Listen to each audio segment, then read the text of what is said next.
I want the Honorable Atande and all of, and the Chair of Education. We need to move capitation money, Mr. Speaker, from the development budget to a recurrent budget, so that, Mr. Speaker, these monies can be dispersed to the schools within the time schedule, Mr. Speaker. Mr. Speaker, it is unfortunate, Mr. Speaker, and we want to ask your ruling, Mr. Speaker, when a cabinet secretary appears before the House and assures the House or gives a report to the House to the effect that he was going to release exchequer before the end of last week, and there is nothing. Mr. Speaker, I want to tell you, many of our schools, they have closed. About this money is going to school. And Mr. Speaker, the scandal that is simmering, Mr. Speaker, and by next week, for the information, Mr. Speaker, and by next week, for information, Mr. Speaker, Form 2s and Form 3s are already being released. So you are releasing money to who? Mr. Speaker, this is a very serious issue, and I think the matter of this House speaking in vain is quite something, because we have seen CSS disrespecting this House. Mr. Speaker, even in the committees, it is a problem, Mr. Speaker. But more importantly, let the CS explain, if the money has left Treasury, where is it sitting? And why is it sitting there, Mr. Speaker? Thank you. Makali Mulu. Yeah, thank you so much, Honorable Speaker.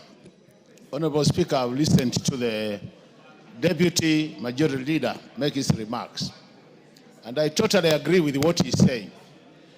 But Honorable Speaker, I have my own concerns. Honorable Speaker, you see, the first question I'm asking myself, is this the first Cabinet Secretary to lie to this House or to mislead this House? Honorable Speaker. And the answer to that question is no. I think, Honorable Speaker, there is this saying, and I want to put in the quotes because it's a Swahili saying, Honorable Speaker, that mwiba wa kunjidunga hauna uchungu. I think, Honorable Speaker, we might be allowing a lot of opportunity and room for some of these cabinet secretaries to take advantage of this House. Honorable Speaker, I do propose this.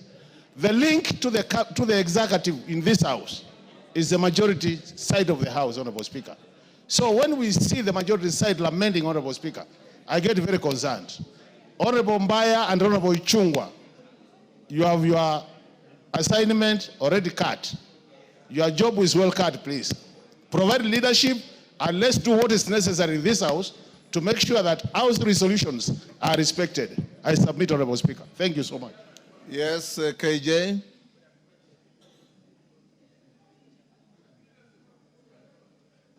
Mr. Speaker, I thank you. And we are looking forward to the direction that you're going to give, Mr. Speaker, because the debate in this House carries the weight of law. And we know that this House can never be debating in vain. So, Mr. Speaker, we are looking after this canvassing that we shall get a direction that shall carry the full weight of this House. Mr. Speaker, administering capitation even at this time is already too late, Mr. Speaker. The education term is ending for 2 of the forms, is ending next week, Mr. Speaker, for the Form 2s and for Form 3s. But more importantly, Mr. Speaker, even with dispersing of capitation in this installment is only an elastoplus solution. The real malady in the education ministry, Mr. Speaker, is the fact that today, if you went to the Ministry of Education, they cannot even tell you the full component of the students by population in each and every institution, Mr. Speaker. This capitation business is a black box that this House must be able to open, lift the veil behind the number of students in each and every institution. And Mr. Speaker, in this day and age, technology allows us to be able to have a dashboard that would show every student who comes into school and every student who leaves the school. But today, how many students are in our schools across the country?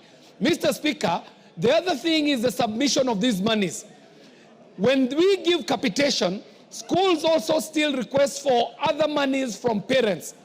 How that is done, Mr. Speaker, if we were to bring technology to it, Mr. Speaker, we would clear out this whole business of school fees. And the technology exists, Mr. Speaker. Posta has a payment solution. Posta is government. The schools are government. Why does it become so hard for Posta to be the collecting agent for government, being a government institution, and as such utilize the technology that is available for us to, one, be able to establish how many learners do we have in our schools and how this money can reach the schools for the benefit of our learners. I thank you very much, Mr. Speaker. Yes, member for Nyando. Jared. Honorable Speaker, I thank you very much, and additionally, I would want to delve into this matter. Honorable Speaker, as has been alluded to, next week all our schools are breaking for the longest period, reporting back in the month of January 2026. Honorable Speaker, even as we speak, the second term's capitation has not been submitted to schools in total, and therefore there is a huge backlog that needs to be addressed by the Ministry of Education. Honorable Speaker, I will be remiss not to remind the House that towards the end of this last financial year, which is June 30th, Treasury had already submitted to counties all the monies owed to them, and all the CDF monies had already been submitted into our accounts, Honorable Speaker. The epitome of expertise by the Treasury Cabinet Secretary, Honorable Speaker. And therefore, if money has already been disbursed to the Ministry of Education, we only need to look at the paper trail to find out exactly where that money is and why it is gathering dust where it should not be, Honorable Speaker. Our teachers are really suffering, Honorable Speaker, taking care of children amidst the difficulties of our economy, Honorable Speaker. And therefore, it is incumbent upon this House, through you, Honorable Speaker, to make an equivocal now and the week before schools break for the longest holiday, Honorable Speaker. And with that, I thank you. Thank you. Morogara. Thank you. Thank you very much, Honorable Speaker. Honorable Speaker, matters education are actually becoming more emotive than matters land in this country. Every citizen is concerned, especially where matters education are not going right. The drought and lack of water and food, students have had to scrape through school without food and without water. And now, these students are going to do exams, again, without food, no water, because of lack of capitation. I think it is high time this House stood its ground.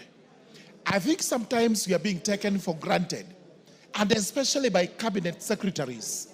The reason being, we were here the other day debating on the e-procurement, and this House made a decision. What is interesting is we were able to listen over the media. Some of the cabinet secretaries faulting the House when we had done the right thing. I think it's a high time we actually held the executive to account, ministers to stick to their words, and they carry those words through. It is still questioned, where is capitation money? Why are our children going to do exams under very hardship circumstances when actually we know for sure this House provided for the money and the money was available? Somebody somewhere should actually answer this. Thank you, Honorable Speaker. Thank you. I want to bring this to an end. Yes, is that Kagusha? Honorable Kagusha?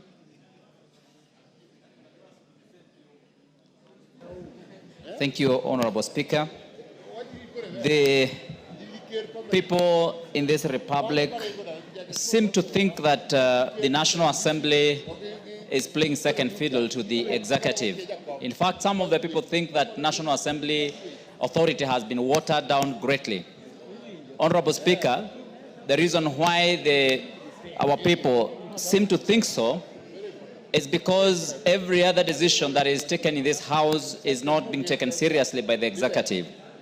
Honorable Speaker, the issue of education is so important in our republic that whereby we have passed and moved and appropriated funds for the education sector, particularly the capitation, which is going to our high schools and our primary and JSS schools, and then the cabinet secretary dilly-dallies. And not only does he dilly-dally, but he also seems to say, to mislead the House that he's going to release the money, and then he does not. Honorable Speaker, that in a big way indicts our authority as a House. Honorable Speaker, it's in my considered opinion that as a House we should take it upon ourselves to summon these members of cabinet, and not only summon them but take very serious action against them.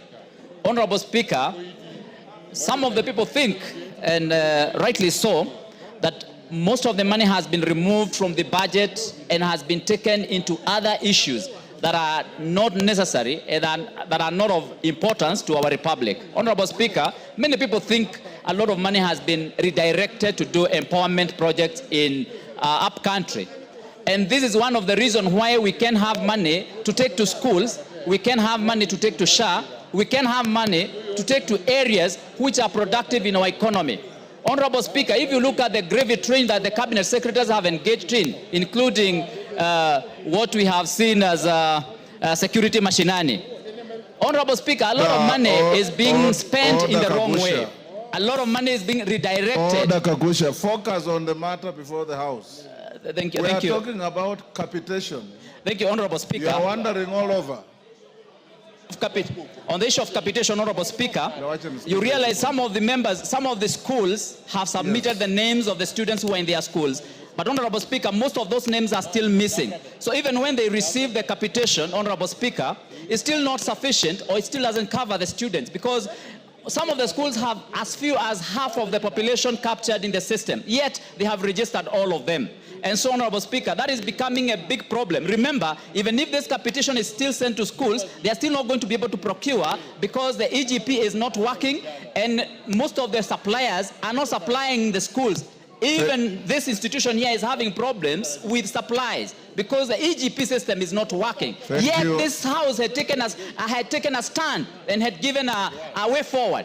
And the executive have refused to follow the directions of this House. Honorable Speaker, it's high time you took action and we start as a House we are, so that we have our authority that is going to guide this country in the right direction. Thank you, Honorable Speaker. Majority Leader. Thank you, Honorable Speaker. Honorable Speaker, let me just begin from where Honorable Kagushia has stopped. First, to state that as members of Parliament, we have a duty and a responsibility bestowed on us by the Constitution to oversight the executive. And oversight, Honorable Speaker, I want to make sure that we offer meaningful oversight and represent our people. And I must thank the chair of the Education Committee, the Honorable Meli, because what he's doing now is offering meaningful oversight over the Ministry of Education, what they deserve to get at the right time. Honorable Speaker, I was saying I don't want to dwell on what the Honorable Kagushia was speaking about because largely is political and has nothing to do with oversight and serious housework. But when cabinet secretaries appear before the House, whether it is in committee or in plenary on Wednesday afternoons, cabinet secretaries must be cognizant that they are coming to answer to questions that have been asked by the people of Kenya. And for the cabinet secretary in charge of education to make a commitment in committee, because the Honorable Meli has said he made that commitment in committee. Last week when he was here on Wednesday, he similarly made a commitment, and for what he has said not having happened, I think he's just telling the House he's not serious with his work. And we want to ask the Cabinet Secretary, not just the Cabinet Secretary in charge of education, all Cabinet Secretaries, if you come and pronounce yourself in the House, what you pronounce yourself on must be done. And if it is not done, the onus is on you to communicate to the House what challenges you have. And Honorable Speaker, I'll be reaching out to the Cabinet Secretary for Education to know what challenges he may have had not to have disbursed this money at the right time. Honorable Speaker, conversation here last week when he was in plenary. And there were even suggestions, if there is a verification process ongoing, why don't you then release a part of the money as you verify the other students, so that it is not 100% of the students who are not legit or genuine students. If you estimate largely you disburse 50 or 60% as you verify the rest. Honorable Speaker, these are challenges, as I said, that I would want to hear from the Cabinet Secretary, and I'll be reaching out to him.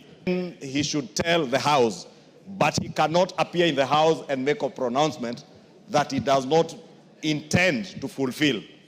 If the challenges are in the National Treasury, because, Honorable Speaker, I'm also cognizant of that, it could be exchequer challenges in the National Treasury. He should come out and tell us. Honorable Speaker, I want to offer that I'll reach out to him and probably tomorrow afternoon be in a position to give a detailed response to the House on that particular matter of capitation. But also to take this opportunity, Honorable Speaker, to ask all our cabinet secretaries to take their work seriously when it comes to commitments they make to the House.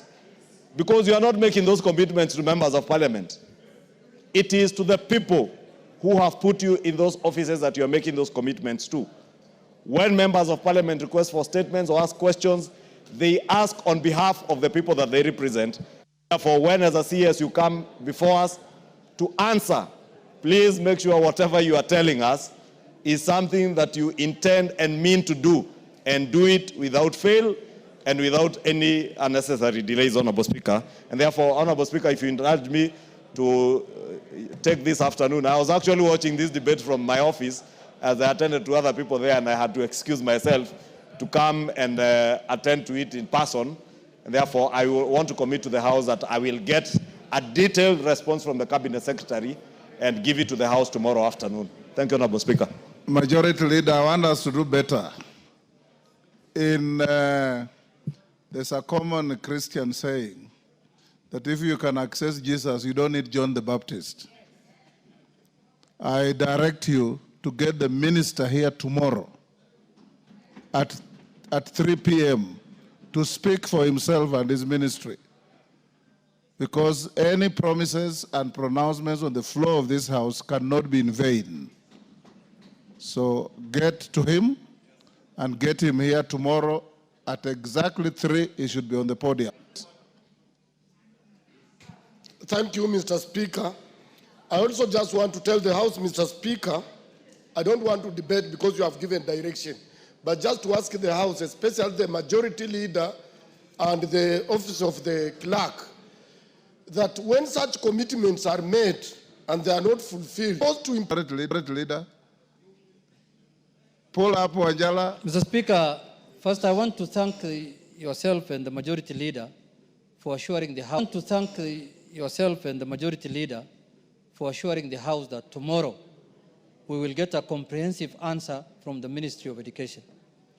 Mr. Speaker, there is a serious confusion in our country. And the confusion is that the executive has forgotten that they are answerable to Parliament. And this is where they are oversighted, and this is where they are held accountable, Mr. Speaker. Many of them think that they can do whatever they want, they can say whatever they want to say, and they will go scot-free, Mr. Speaker. Mr. Speaker, we are in this House every week 4 times for purposes of oversighting the executive, Mr. Speaker. Mr. Speaker, I had a problem with that ministry. Recently, there was an audit report, Mr. Speaker, concerning that ministry. And the audit report was tabled here. And you committed it to a committee of the House. As the committee was looking into that audit report, I watched on TV the principal secretary of that ministry saying, we are going to amend that audit report. So I was wondering, have we changed the way we do things? Or we are in a new country? I thought we have to wait until the committee finishes their work, reports back to Parliament, and then it is here where you can amend any audit report, Mr. Speaker. Mr. Speaker, I was shocked, honestly, when I saw him speaking in the broad daylight to the public that we are going to amend that audit report. He has no powers to amend any report of any auditor's report, Mr. Speaker. He has to come and answer to Parliament why that audit query has been raised. He has no authority to amend anything in Parliament. He Leave has alone no a report. authority to borrow from the Speaker's words. He has no authority to amend anything in Parliament, Mr. Speaker. So, Mr. Speaker, from that day, I realized that there is a problem in that ministry. Mr. Speaker, the PS has been going round the funds, and now it is the responsibility of the executive to send that money, those monies to the schools, Mr. Speaker. If they have failed, then we have to take action as a House and bring their names here on the floor so that we can deal with them thoroughly, Mr. Speaker. So, Mr. Speaker, I want to conclude by saying there is a lot of incompetency I'm seeing here, and Parliament, if tomorrow Parliament does not get satisfactory answer, Honorable Majority Leader, Parliament will exercise their constitutional mandate, and they know what to do, Mr. Speaker. Thank you. Honorable members with issues on this, hold your horses to tomorrow. The minister will be here tomorrow at 3 o'clock, prompt. On the same issue? Yes, Wamboka. Thank you, Honorable Speaker, and I appreciate your ruling on this. I just want to bring to the notification of this House, Honorable Speaker, that the same PS that my able minority leader is talking about, he actually amended the budget of this House. He reappropriated the budget, Honorable Speaker, of this House, where after this House appropriated money for specific schools, Honorable Speaker, for infrastructure development, this PS went ahead, he pulled together these monies and decided to pick new schools, and Honorable Speaker, where he had interest, and send the money to those schools.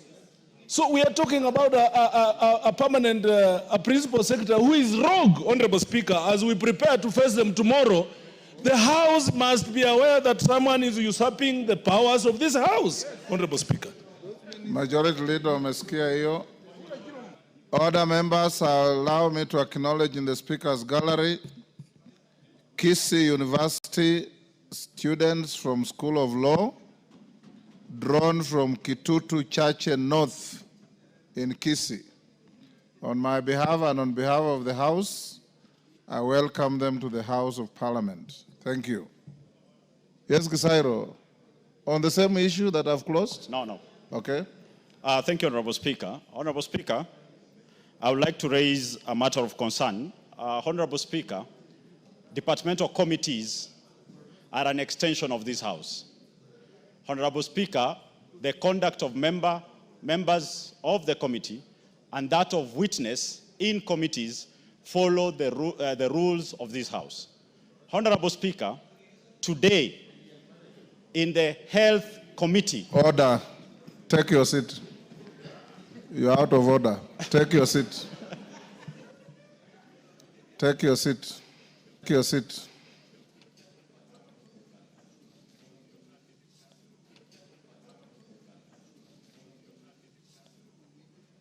Adan Wario.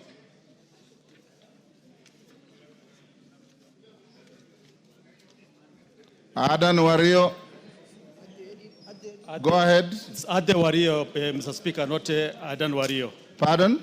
It's Ade Wario. Ade Wario. Yes, please. Thank you very much. North Hor. Yes. Yes. Thank you, Honorable Speaker. Honorable Speaker, pursuant to the provision of Standing Order 44.2c, I wish to request for a settlement from the chairperson of the Departmental Committee on Energy regarding non-utilization of wind power potential Northern Constituency. Honorable Speaker, Northern Constituency is the home of Bubisa, Huri Hills, and Elgade wind farm sites. Power projects that were conceptualized to tap into the renewable energy resources of Marsabit County. Inasmuch as feasibility studies undertaken on the wind power confirm the viability of these projects, their significant potential remains untapped. Notably, Bubisa Ward's average wind speed of 11 meters per second with stable wind regimes, ranking it among the most viable regions for the wind energy generation in sub-Saharan Africa. The utilization of the wind farm power project has the potential to contribute to the national development priorities, including the support for industrialization under the Vision 2030 and improve access to affordable and renewable energy and a better and attainment of sustainable development goals, number 7, of affordable, that I request for a statement from the chairperson of the Departmental Committee on Energy on the following. Plans in place to tap into wind power potential in Bubisa, Huri Hills, and Elgade wind power projects, including steps taken towards licensing and development of the projects.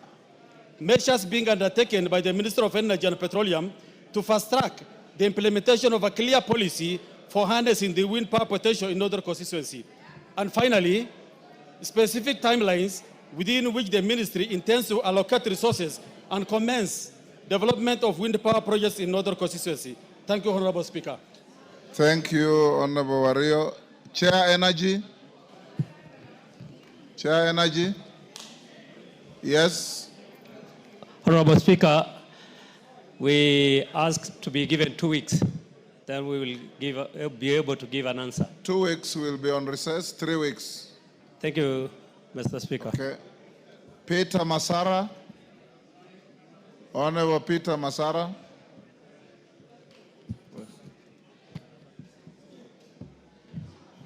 Thank you, Mr. Speaker. Mr. Speaker, pursuant to provision of Standing Order number 44.2c, I wish to request for statement from the chairperson of the Departmental Committee on Housing, Urban Planning and Public Works regarding the status of construction of Marindi Market in Migori County. Honorable Speaker, Suna Marindi Market is a project by the Kenya National Highway Authority, KENA, as part of the Aero Hispania road upgrade. The project, which was commenced more than 5 years ago, was projected to be funded through partnership between the Africa Development Bank. Order, members, order. Honorable Betsimba, if you want to converse with your colleagues, sit next to her and talk to her. Thank you, Mr. Speaker. Order, members. Elisha Odhiambo, you want to talk to Angela, sit next to him and talk to him. And all those members who are up on their feet. Go on, Honorable Masara. Mr. Speaker, maybe I start afresh? Go ahead. Honorable Speaker, pursuant to the provision of Standing Order 44.2c, I wish to request for a statement from the chairperson of the Departmental Committee on Housing, Urban Planning, Public Works regarding the status of construction of Marindi Market in Migori County. Honorable Speaker, Suna Marindi Market is a project by the Kenya National Highway Authority as part of Aero Hispania Highway road upgrade. The project, which was commenced more than 5 years ago, was projected to be funded through partnership between African Development Bank, national government, and the county government of Migori. The traders operating along the Aero Hispania road were displaced to pave way for the project. Regrettably, these traders are yet to be compensated or offered an alternative marketplace while the construction remains incomplete. The delay in completion of the market has led to the disruption of livelihood to the traders, Mr. Speaker. Honorable Speaker, it's against this background that I request for statement from the Departmental Committee on Housing, Urban Planning and Public Works on the following. 1, the status of the construction of Suna Marindi Market in Migori County, including funding arrangements and the expected date of completion, and measures put in place to compensate traders operating around Suna Marindi Market and along Aero Hispania Road who were displaced following the commencement of the project. Thank you, Honorable Speaker. Thank you. Chair, Housing, Urban Planning and Public Works. Owen Bayer, inform Chair Housing to bring a response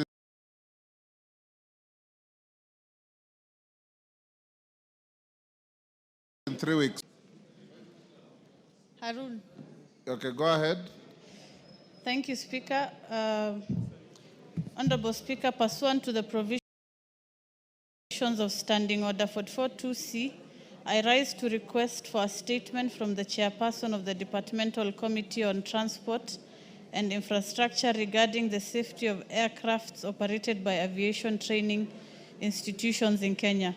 Honorable Speaker, over the past 2 years, Kenya has experienced a disturbing increase in air accidents, many of them involving aircrafts from local flight training schools. Notably, in January 2025, a light aircraft identified as 5YCDC crash-landed into a building in Malindi, resulting in the death of 3 civilians on the ground. In March 2025, a training aircraft from the Kenya Flying School crashed in Voi while attempting to land at Ikanga airstrip, leading to the death of the student pilot. Other incidents include the crash landing of aircraft 5Y FSA in a field near Ololtipis in November 2024 and aircraft 5Y PSG in Nairobi National Park in September 2024. Particularly devastating was the March 2024 mid-air collision involving a Safari-Link Aviation Flight 53 and Cessna 172 operated by a flying school, which resulted in the death of both the student pilot and instructor. These accidents highlight the urgent need for enhanced oversight and safety measures within aviation training institutions. Honorable Speaker, it's against this background that I request for a statement from the chairperson of the Departmental Committee on Transport and Infrastructure on the following. A report on the condition of light aircrafts utilized by the aviation training centers in the country, including the frequency and adequacy of inspections of both aircrafts and airstrips to safeguard student pilots and instructors. Measures to put in place by the Ministry of Roads and Transport to designate alternative training airstrips, particularly in open spaces which are clear of obstacle and away from dense urban settlements, and the steps being taken by the Ministry to review and strengthen policies, regulations, and legislations aimed at improving aviation safety standards in the country. I thank you, Honorable Speaker. Thank you, Harun. Chair, Transport and Infrastructure. Thank you, Mr. Speaker. We will respond when we come back from recess, Honorable Speaker. 3 weeks. 3 weeks. Responses. Is Leah Sangaire in the House? Leah Sangaire. Response deferred. Is Doris Donya in the House? Doris Donya? Yes, Fatuma, what are you saying? She has stepped out to the small room. You can guess. Francis Sigay, Chair, Trade, Industry and Cooperatives. Chair, Trade, Industry and Cooperatives. Shinali, isn't that you? Yes, yes. You have a response to Ambassador Sigay? It will be ready shortly, Speaker. Pardon? I'm not ready yet. You are not ready? Yes. Until when? Maybe if I've given a chance after 20 minutes. 20 minutes? Yeah. You know the House cannot sit and wait for you to be ready. Yeah.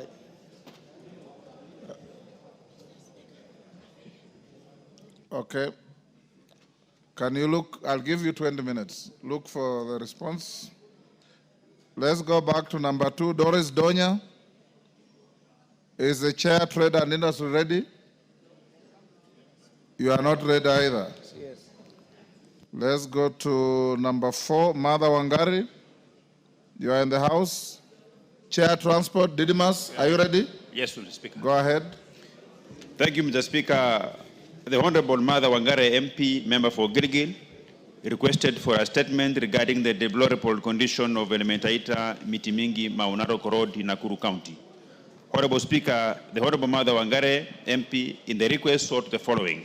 Number 1, the reasons as to why actions taken by the Ministry of Roads and Transport to have the repair works of the sections of the roads that are in deplorable condition, and an indication on whether the contractor undertaking the construction works in the same entity has been previously blacklisted for substandard work in other regions of the country.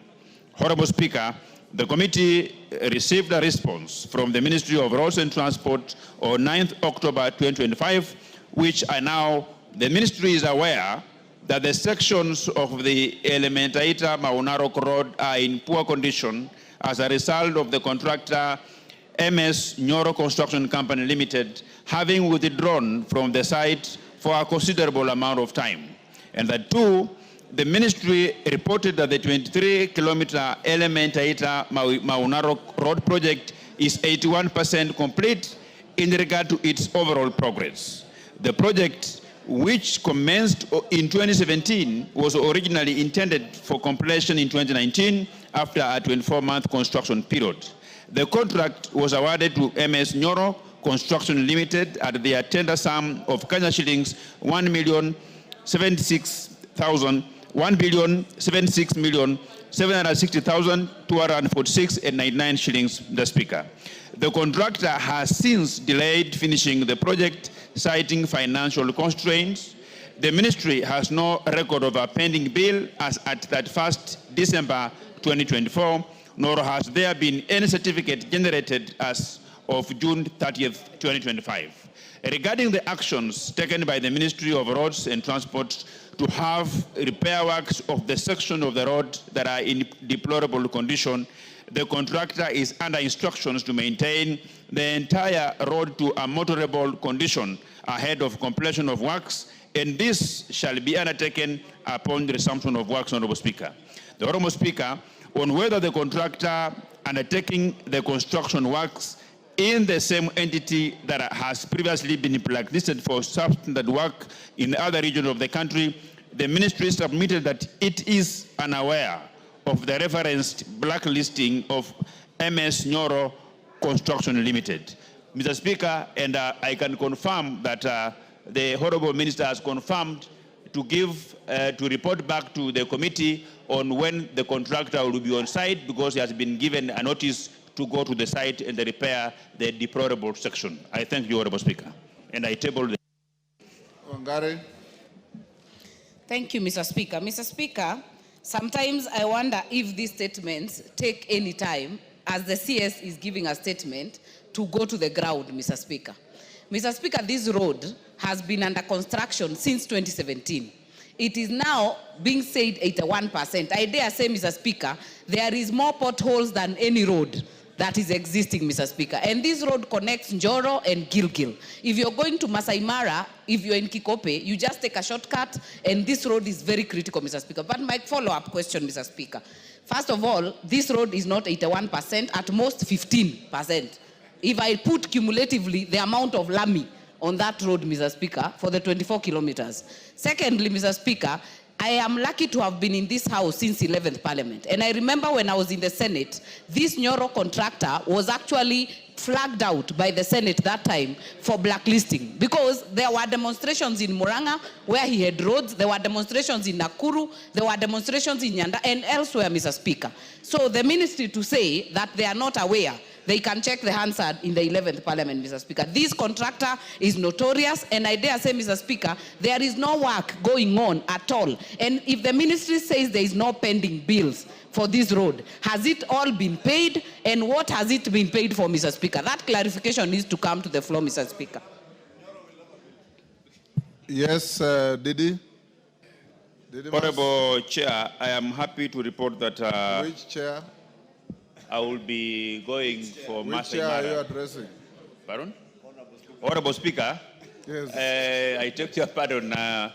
I've just assured the member for Gilgil that I will be going to Masai Mara this weekend, and I will personally drive along that road and undertake to bring a substantive answer when we come back from recess on the actual works done and when the contractor, Messrs. Nyoro, will be back on site, considering that the minister has said that they do not have any pending certificate, meaning the contractor was paid all the money as by the works done, and he needs to go back and complete the road section in accordance with the contract which is signed, Honorable Speaker. So I undertake to bring a substantive answer when we come back from the recess, And I will also ask the Honorable Mother Wangare, before we come back to this house, to ensure that whatever the minister will give us is satisfactory in accordance to the expectation of the member for Gilgil,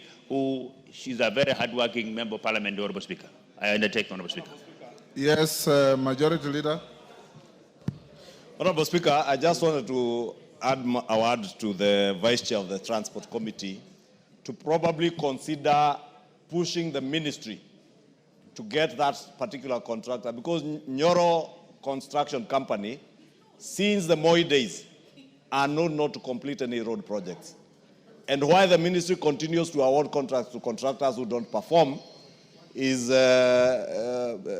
not understandable. Probably to ask the Vice Chair, if this contractor is not able to complete that road, to get the ministry to push that contractor to assign that road to a contractor who will be able to perform. Because it is not fair that other contractors have been paid their pending bills and are back to the roads, and some are yet to.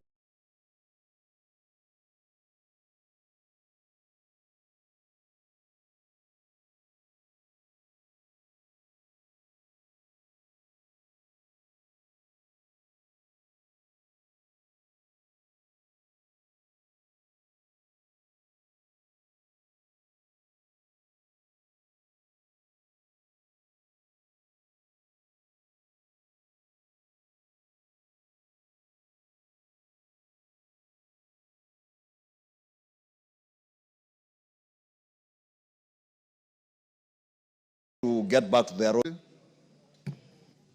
Mr. Speaker,